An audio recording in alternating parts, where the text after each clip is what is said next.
A lot of the time in video games it's the monsters who look more scary than they actually are, but in Path of Exile it's the skill tree that terrifies newcomers.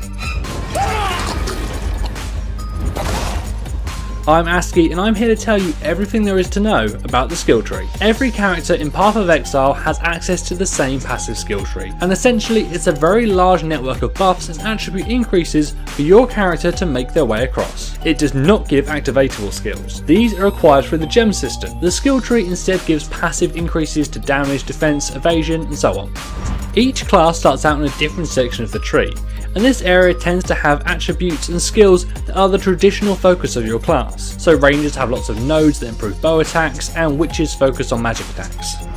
As your character levels or completes certain quests, they'll gain skill points. These can then be spent to activate nodes. You're only able to activate a new node that is connected to a node that you already have. This is how your character's path is formed. There are two main parts to the skill tree, the roads and the clusters. The clusters are groups of nodes that focus on a specific attribute. For example, you might find a cluster of nodes that boost your skills with one-handed weapons, and another group that boosts your defense against physical attacks. These clusters consist of a number of small nodes which provide mild increases to stats. Then there is a larger node called a notable passive. This gives a major boost. There are also keystone passives. These are the kind of skills that an entire build is based around. They provide interesting mechanics. For example, the blood magic keystone removes the use of mana from your character and instead uses health to cast abilities. These clusters will make up the majority of your build.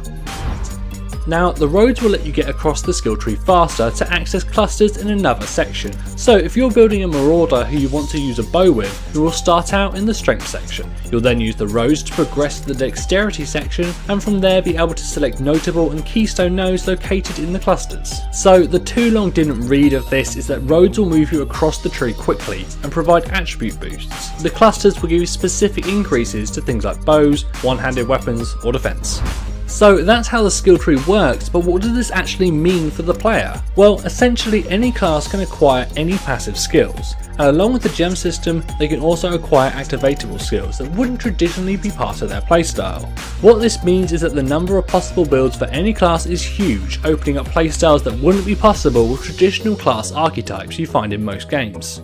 If you're interested in finding out more about the skill tree or anything else related to Path of Exile, I recommend you check out pathofexile.gamepedia.com, which has all of the latest information and gets updated as the game does. Don't forget to like and subscribe and leave us a comment if you have anything to add. For now though, I've been ASCII, and thank you for watching.